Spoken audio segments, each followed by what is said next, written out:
Welcome to Riding in the Weeds, episode 106.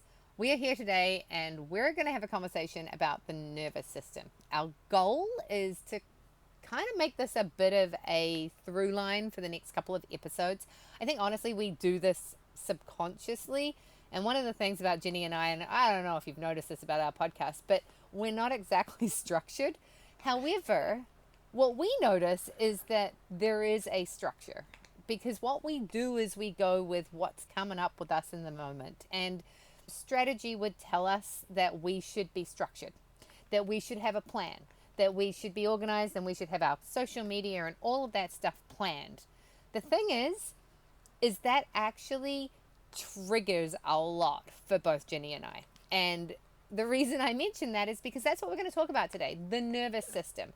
And something keeps popping up in my feed. It's the platinum giraffe, I think. And she talks about how if your nervous system is not regulated, you will not press go. And specifically, she's talking about social media. But if you start to write a social media post and everything freaks out, you're not going to do it. And that's how it works for Jenny and I. If we were to sit down and strategize this podcast, we wouldn't record. Because we would get so stuck in the weeds and so freaked out and so overwhelmed by all of the things. You may have noticed that my Betty Go Hard and our Riding in the Weeds Instagram and the Facebook, and I've been back on LinkedIn, I have started to make us more present in social media. And there should be a strategy. And I should really know what I'm doing. And I am stuck in 300, right? Stuck in 300 view jail. However, my strategy right now is just post and then get frustrated. Like I was frustrated that I wasn't posting. So I've overcome that by posting. And then the next thing is get frustrated enough that I'm not getting thousands of views. And that will enable me to push through the nervous system dysregulation, find a way to regulate my nervous system, but doing this in such a way that I don't get stopped. Because I know myself, and I know that if I try and do it perfectly, if I try and follow the trends, if I try and run the algorithm, if I do all of that, you know what's going to happen? Nothing. I will crawl back into my bed and I will go invisible. And so this is what we're going to talk about today. And if you're just joining us for the first time, I'm Natasha Lockie. I am a business builder strategist. I help with creating actually, I don't even know because I'm trying to work that out. But basically, I'm a business builder. I don't have my ChatGPT up to tell you what I just came up with because one of the things that really triggers my nervous system is actually creating a job title that I can use and that makes sense. Whereas Jenny over here is going to introduce herself and she's going to reel off this perfect job title and explanation of what she does. And yet, both of us, this is the conversation we've been having to this point, is that both of us are stopped by various things because our nervous system is blocked. And whether it's blocked by generations of stuff, or whether it's just blocked by today's world, if your nervous system is not able to regulate, you get blocked and you don't do anything. So that's what we're going to talk about. Jenny's going to reel off her perfect little elevator pitch. So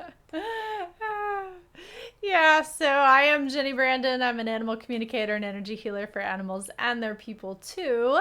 And if you are having challenges with your pet, it's probably nervous system related, but we can definitely get to the bottom of it and find out a little more about life from their perspective and figure out what's going to get the two of you back to harmony together. So the secret behind that is that having something that I know I'm going to say every time actually helps my nervous system. So that's a coping strategy too. So I think the reality of this though is that we're all always coping, right? We're all always reaching for the things that make us feel better. And I have to start out by saying fuck the shoulds, because the shoulds aren't unique to an individual person and they don't really help you in the long run. And they don't take into account where your nervous system is at on any given day, and that's not helpful. So Part of this conversation stems from the experience of animals, and it is very obvious when you're paying attention with your pets when their nervous system gets triggered. Obviously, their behavior is going to change dramatically. We all know about fight, flight, and freeze. There's also fawn and flop. There's the other two pieces of nervous system dysregulation. A lot of words get thrown around these days. Neither one of us are medical professionals or scientific or anything like that. We just have our lived experiences. And for horses, if you have to get them on a trailer and they don't get on a trailer very often, it can be a real challenge because you're dealing with an animal that you cannot physically move yourself. Yeah, you're not going to physically put them into the trailer. Not happening. So you have to figure out what to do. And many people will resort to food and treats. That's probably going to work the first time. But depending on the experience that the horse has on that trailer and thereafter, they're going to remember that. And the next time you need to go get the trailer out, the food is probably not going to work. And that's the thing about our nervous systems. And it's a great example to use the animals because it's so blatantly obvious. But the reality is our nervous system works the same way. If you blow through your nervous system screaming at you to not do something, the next time you go to do it, it's not going to happen. You'll find a million reasons. You'll either distract yourself out of the job, you'll get stuck doom scrolling, you'll end up deep cleaning your kitchen pantry or whatever it is for your nervous system to avoid the thing so that it stays safe. And it stinks because sometimes you got to get stuff done, right? But if you don't figure out a way to respect the nervous system through that process, then it's going to be more painful in the long run and you won't accomplish your goal. Your goal will always be out of reach. We really see this in mountain biking as well. That is one of the things that I know is why I love coaching mountain biking. I love to mountain bike. I really love to see people progress through things to get to the other side. And what I really have always wanted to highlight for people is what is coming up for you in every step. And I used to do a session, and it was really good to do it with my beginners. We would pull out my stunts. These stunts were foolproof. Like, yes, I had a couple of people that managed to, like, not hurt themselves, but managed to fall off of them. Overall, it was very hard to, like, have a catastrophic failure on these stunts. Yeah, I would put up. Again, there were a couple, but they came out of it, and it wasn't mentally. It didn't set them back, but it was just a maybe a foot, maybe half a foot off the ground, and then 2 planks on either side that were 4 or 5 times the size of your bike tire. And I would have them set up, and I'd get the girls out, and they would see them, and they'd all be like, "No fucking way." Not doing that, right? And so then we would start off with the plank, a 2x4 on the ground, maybe 3 foot long. I want you to ride across the plank. That was terrifying to some people. It was half an inch off the ground, and they were terrified of doing it. There's no way to hurt yourself. Like, it was like riding across the ground. But there was something there. And then they would do it. And then we would progress. And then we would get to the point where you were going to go up and over this thing. And all it took was one person who was brave enough to go over it. And they'd turn around and they'd be like, "Oh my God, that was so easy." And then everyone else, like little lemmings, would do it. And it was very much an indication of exactly what we're talking about. It was noticing, okay, it's really scary for me to go over a piece of wood, and we would talk about it, and I'd like, the bridge is wider than the trail. There were so many things that I would get people to look at, because going over a bridge, and we've talked about this before way back in earlier episodes, but a massive bridge over a creek, it could be like 10 foot wide, and there were people that was scary for. And recognizing what is going on, what is real, what is not real, and where it's coming from. And that's why mountain biking can be such an amazing teacher, because sometimes it's real, 100%. If I post something on Instagram and nobody sees that, what am I going to make that mean for me? Right? And that fear can be just as big as I'm riding on a skinny and I could maim myself. And before we jumped on the call, I was talking to Jenny about how I haven't been posting on social media, and we've been doing the podcast and we've been loading it, and I haven't been going any further. And then I realized how much time I'm spending doing that. And I was like, damn it. Hey, this is stupid. I'm spending a lot of time doing this. This is taking up a huge amount of time in my day. I could be doing other things. So for me, I'm terrified of cliff diving. The only thing that will get me off the top of a cliff and into the water is the anger of the fact that I haven't done it. And so for me, I know that a way to get through my nervous system, and this is not a good strategy, is to get angry enough Not really. that I do it anyway.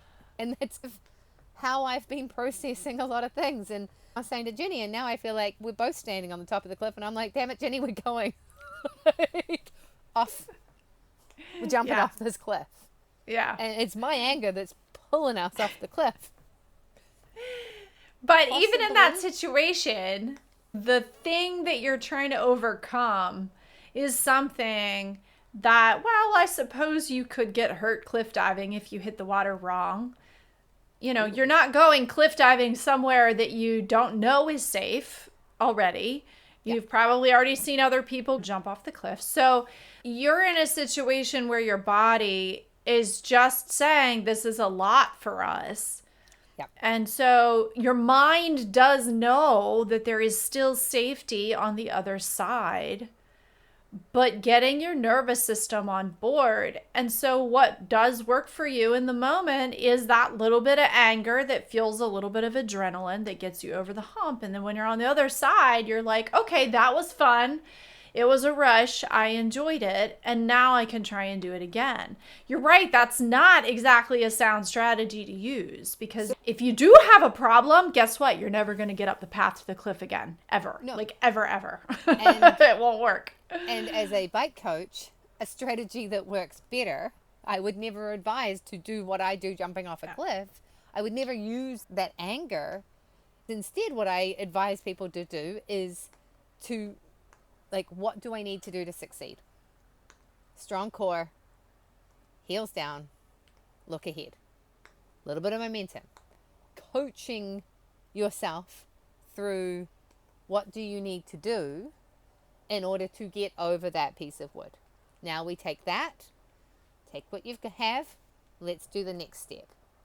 It's one of the few things that one of the yoga instructors I work with says that I really like. Take what you have, and we're going to move into the next thing that's more challenging. Yeah. And that is a good strategy. That is a strategy that will enable you to go and jump off a bigger cliff. The thing is with cliffs is I have absolutely no idea what the strategy is, and that's also the problem I have with the social media right now, is that, like, I don't really know how to take that next step, so I'm scared to do it. And now I'm in a space where I'm like, well, it's okay. No one's really looking, so I'll just keep doing this, but I need to learn more, or I'm going to get frustrated and I'm going to quit. And I think that these are all the interesting pieces that come into play with our nervous system. But all of that being said, the tool and the strategy that I can bring to the table based on mountain biking is building the foundation and then just keeping on layering more things into the foundation. Learn one thing, practice it. Learn the next thing, practice it.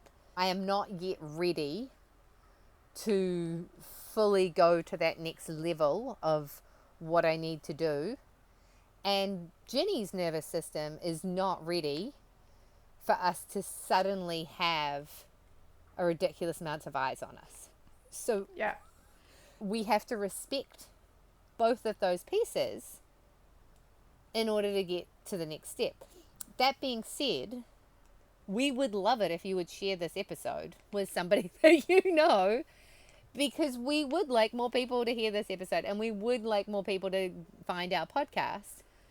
Ginny would just prefer if it wasn't like 5,000 people tomorrow. So I love what you're saying though, because here's the thing is it's all about breaking it down, right? And even with the mountain bike example, could you walk your bike on the board?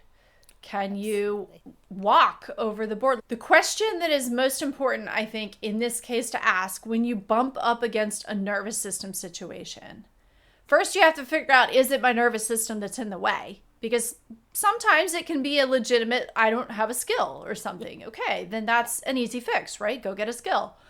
But when you really stop and are honest with yourself about whether it's your nervous system that has a problem with the expansion, the first question to ask is, what is the smallest step I can take? And in that case, the smallest step I see in that scenario with the mountain bike is go walk your bike over it. You're absolutely right. Get off the bike and go all the way down. Heck, if you're worried about it, don't walk the bike with you. You can even go to that level. And we do. Walk it like you ride it. And some people will never actually ride over the up and over. They will walk their bikes over the up and over. Yeah. And they're not ready for it. And that's fine. It is fine, except that's the scariest thing about mountain bike coaching for me, and this speaks to me as well, is there comes a point where you have to jump off the cliff. And there comes a point where you can practice going off that curb, you can practice jumping off that small jump, you can practice doing it incrementally, but there comes a point where you have to decide there's a drop on the trail and there's a 50-50 chance that you're going to fail, but there's no way to find out unless you actually do it. And you can incrementally get there. You can take all those steps. You can piece by piece, but there is a point at which you have to actually take some risks. And I think in this conversation, and back to the take what you have, is now we have built a toolkit that has enabled us to be able to take that scary leap where, you actually might fail, and there's no walking over this. Like, you have to actually decide, okay, I've walked my bike over this stunt. I've seen everybody else in the class do this stunt. Am I able to hold my shit together for long enough for me to do this thing without freezing, without grabbing the brakes, without doing something that's going to actually have me falling and taking me back 10 steps? Yeah. And if the answer is no, then we walk away from it and we go back to, okay, you don't feel balanced. Okay, you don't feel comfortable with your brakes. Where is that point that we need to go back to in order to be able to come back to here and try this again? And that, for me, in the example of the social media right now, is like, okay, I've jumped, I'm posting, but I'm not getting the results I want. So I need to actually take 3 steps back and I need to learn the skills. What are the hashtags I should be using? What does cross-posting actually do? What does mentioning people do? Is this detrimental, or is it because my account is like stale? Can you unstale an account? I don't know the answer to these questions because I'm not a social media expert. Yeah. And so I have to now take 3 steps backwards to go and learn that stuff so that I can make whatever the next leap is. And it's the same in mountain biking, and it's the same in every sense.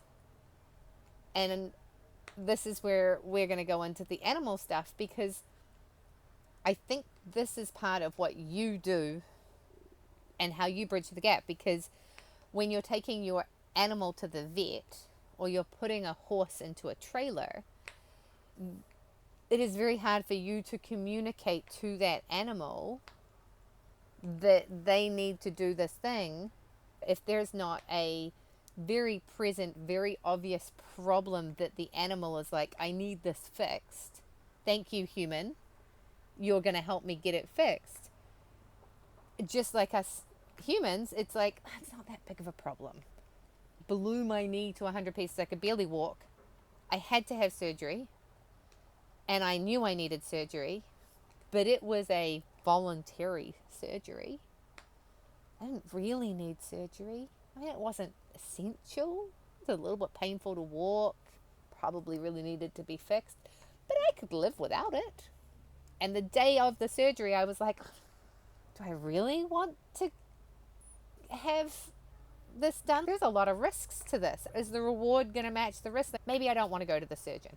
Maybe I actually don't want to have this procedure done because things aren't that bad. And I think that a lot of the time that's the boundaries that we have to cross. And when it comes to the animals, how do you not make the dog hate going to the vet when you're taking them? If we don't get your teeth cleaned, there's going to be problems down the road. But I can't see those problems down the road, so I don't want that. I don't want my teeth cleaned. Yeah. And I think one of the things you're saying that is true is that sometimes we have to live through an experience to find out we can survive it and that we may enjoy it. And it's hard though, because if your nervous system is in your way, you're never going to get to the point where you step up to the edge to find out if you can do it. And it's just a matter of building up everything you have around you and then deciding it's worth it to find out. It's worth it to find out if you're going to make it through, or if you're going to have fun cliff diving or whatever, going over a jump on your bike. The challenge with animals is we can't articulate that to them as easily as we can talk to our own brains that way and talk to our own bodies that way. And you're right that the animal communication work is an amazing bridge.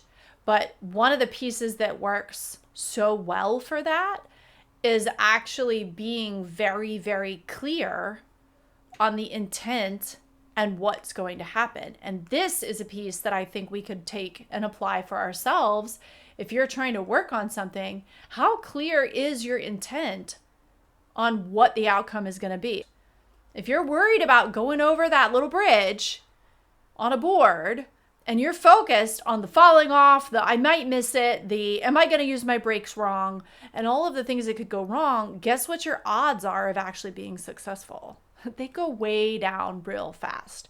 Totally. And so it's making sure that we actually have a clear picture in our minds of what the goal is, so that when we get up there, we've already got this sort of secured. And the best example I can give of this is I had a client that I farm sat for, and they had a second house in Florida and were starting to spend a lot more time away during the winter. And when I was running the boarding barn in the fall, I came to them and was like, look, if we get a really big snow, I'm going to struggle getting to your house.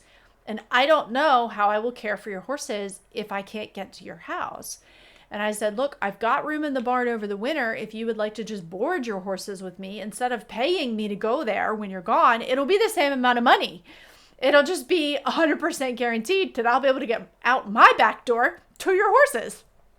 And so they agreed it was a good idea. Well, these horses had not moved off their farm in about 5 or 6 years at least, had not been in a trailer, had not been anywhere else. They had been in places before, but that is a long time to a horse. Not only that, they hadn't been around any other horses. It was just the two of them. Mm-hmm. And as they're normal, they were away a lot before we agreed to move them at a certain point in the fall. And every time I would go over there, I would talk to them. And I would tell them they were coming to live with me. I would tell them they were coming to live with my horses and my herd and how nice it was going to be. And I was really focusing on the ease of what I knew was on the other side of a possibly challenging experience. And unfortunately, I was not able to be at their house to help them load the horses, but they walked straight on the trailer. And that's not really all that normal for horses that haven't moved. And they were never great travelers or anything, but that's not a normal skill. And not only that, but they got off the trailer and they were just fine. It took them a while to settle into a bigger herd. They stuck together like two little fish for a little while. It was really adorable. But they eventually got used to everybody. And by the time it was ready for them to go home in spring when the weather cleared up, they were totally normal. It was perfectly fine. And every time I have taken the time to do that with an animal for an event like that, it pays off. And we can do that for ourselves. And in addition to that, we work on breaking down the tasks. When you're talking about how do you make sure your pet is comfortable at the vet, well, it's breaking down a lot of tasks. If you have a cat, how often do they see the carrier? If the only time that carrier ever comes out is when they go to the vet, I can guarantee you they're not going to be happy about it. But you know what? My carriers live in my living room. My cat sleeps in the carrier all the time. And the only place they ever go is the vet, but they sleep in the carrier. And yes, I move them around. So before we get ready to go to the vet, the carriers get moved. So it's not a big deal. And no, they don't like the vet still, but at least the carrier isn't part of the trigger of that sequence anymore because it's a normal part of our life. Yeah. What I hear in all of that is trust. And so if we were going to find a theme for today's conversation, I would say that we're talking about how do you build trust? How do you build trust in yourself? And how do you build trust in those relationships with those around you? Whether it's your partner, whether it's your animal, it's about building up that trust. And you talk about the carrier. Well, our dog's happy place, when he's stressed out, you'll find him in the truck.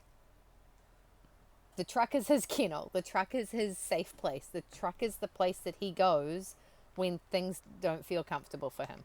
And so it means that whenever we want to go anywhere, whenever we want to take him anywhere, I'll be like, we're going to work. And he's like, oh, okay, cool. And he'll like stop at the truck. Are we going in the truck?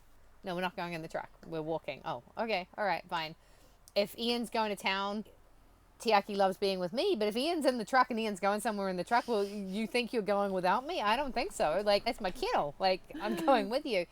And yeah, he trusts that wherever the truck is going is going to be fine. And so it's great because we can travel very long distances with him. And he's always got the trust that it's safe, right? It's quite fascinating because he doesn't seem to trust that if Ian and I go paddleboarding together, and he's on my board and Ian separates, he freaks out. Ian's not there. He doesn't even care. But you notice where these different places of anxiety come up. And I think that's really important, is noticing in yourself when the anxiety comes up, when there's tension, when there's stress, and stopping and being like, oh, okay, there is tension, there is stress. How do I manage it? Ian, come back.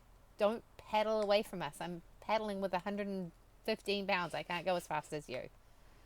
And if you're paddling away from us, it sounds like I have a leaky dog. It's really annoying. And he moves around a lot, which makes me go slower. So how do we manage this situation? And I think that is how we develop those positive connections. And the more we can build the trust and the more we can build the positive connections, the easier it is for us to do things that are challenging, that are scary, that freak our nervous system out, because the nervous system can only handle so much. And as you said before, if you push it too far, it will break. And then you're going to have to do a lot of work. And that was always my thing with mountain bike coaching, is I never wanted to push anybody to the point where we were going to go 10 steps back. And when you are doing anything that is challenging, if you push past that point, you're not going to make progress. You're going to go backwards, and it's going to take a long time. And if ever. Like, if ever. And that was the reason I became a mountain bike coach, was because I saw so many people break. They went too far, too fast. They were pushed past that point, and the desire to do it was gone. And if you're a capable, strong human being, you're an incredible skier or a mountain biker, and you jump on a bicycle, you will generally progress too fast. You'll be doing black diamond trails and you don't actually know which brakes is front and which is back. And suddenly you're in a situation and you grab both brakes and you go flying over the handlebars and you break something. And now you're either never going to ride your bike again, or you're terrified every time you do something. When I get on skinnies now, I did something super stupid. I hurt myself. And I used to just be so confident. Didn't matter what kind of bridge or skinny or anything you put in front of me, I didn't falter. Now there's doubt. And I haven't been able to put the time back in to build that trust back up. And it sucks. Yeah. Yeah, it does. And I think that's the biggest thing is, can we allow ourselves to be okay with only going as far as our nervous system can handle? Can we be okay with that? The hardest part is there's going to be peer pressure.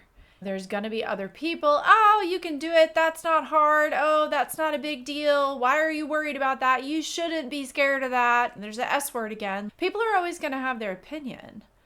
But if you can respect yourself and your nervous system enough to go, you know what, Steffu, this is where I'm at and this is how I'm feeling. The other piece of that is decide to get some new friends at that point, because those friends are not going to keep you safe. They're not going to help you, and they're not respecting where you are in that moment at that time. You know, yeah, okay, so what? You rode skinnies like crazy years ago.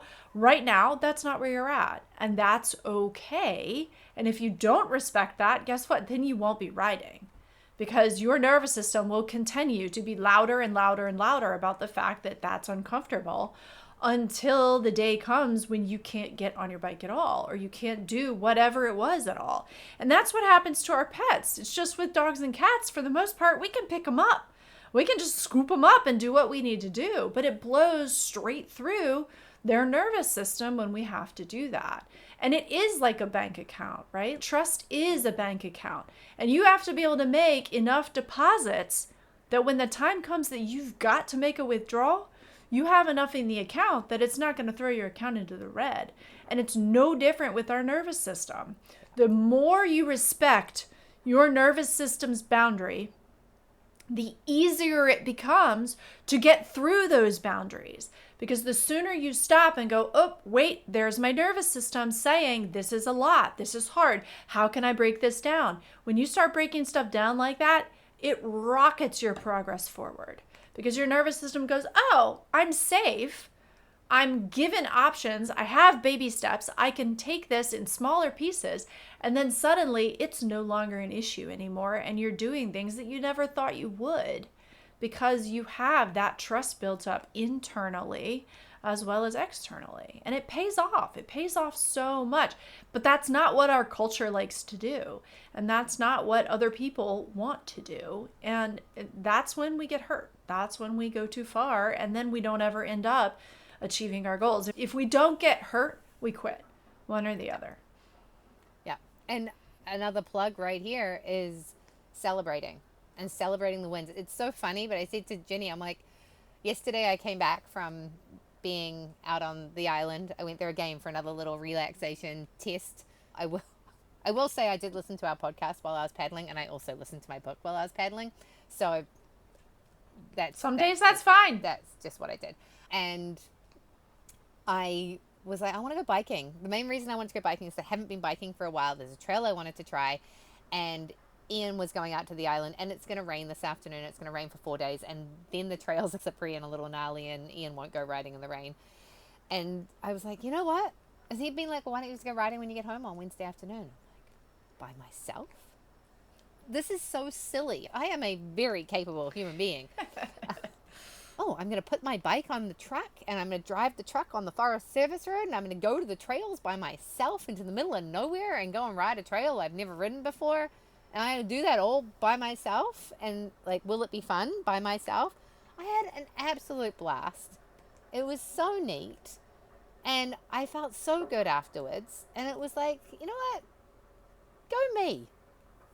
I've ridden by myself a bazillion times. I've done that exact thing a lot. But for some reason, in my head, I'd built up that if Ian didn't want to go for a bike ride, then I didn't want to go for a bike ride. Now I'm like, you know what? If Ian doesn't want to go, I'll go by myself. That's totally fine. And it was fantastic. It was great. And for some reason, it felt like a huge win.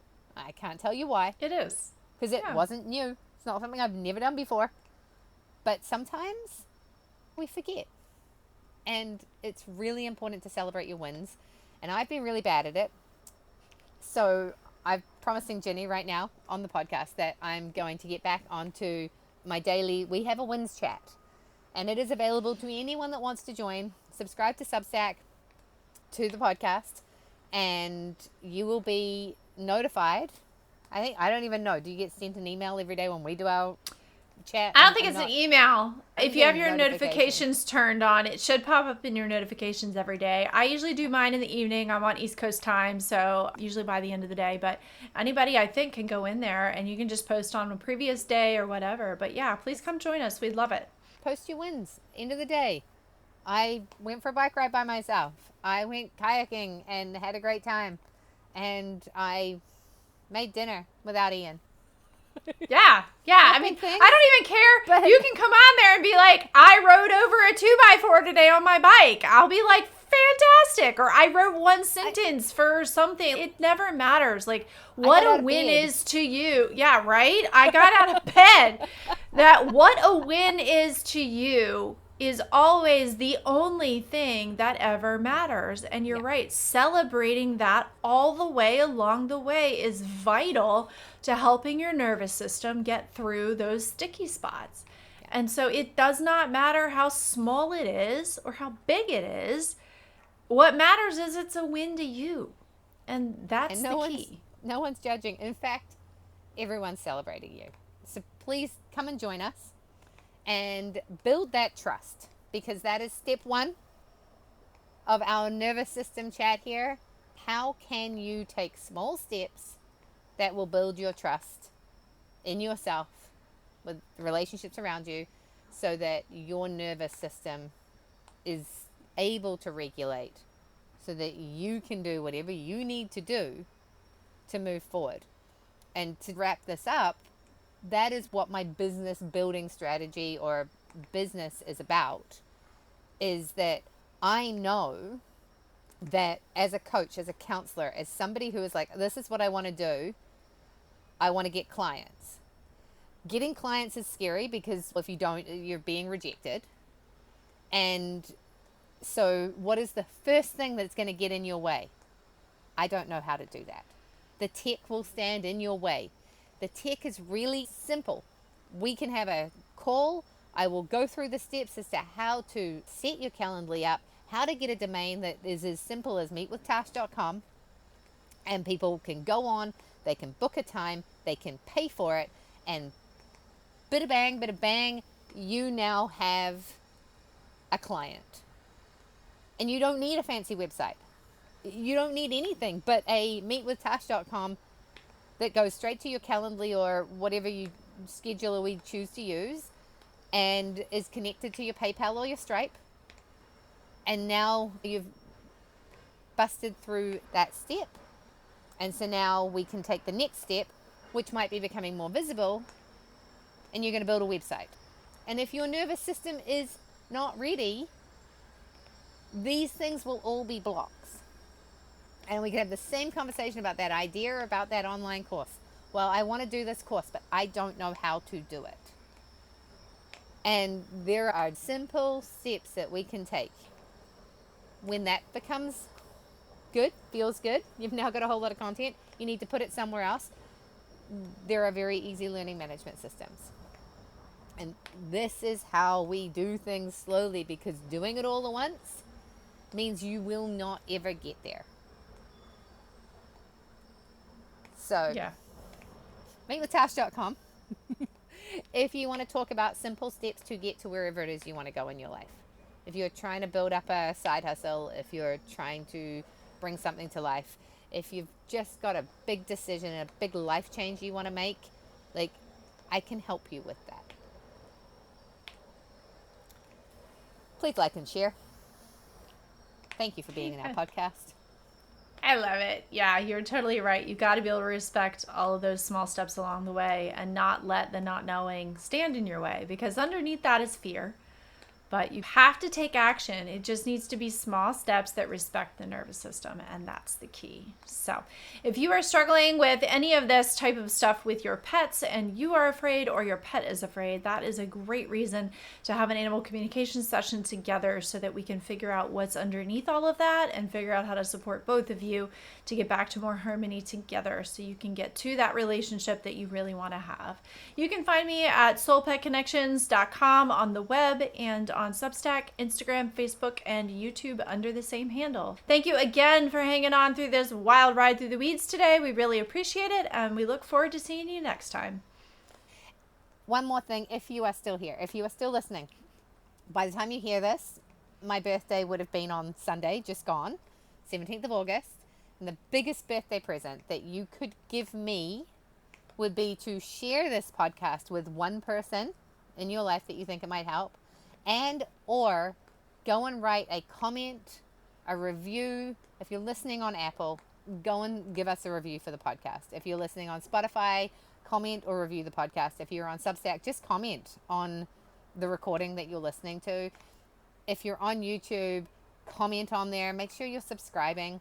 The biggest gift you could give to me would be to do one of those things. And I just found out that you can only go live on Instagram now if you have 1,000 followers, and I'm at 944, and I've been stuck there. Like, I literally lose 11 followers and I gain 11 followers.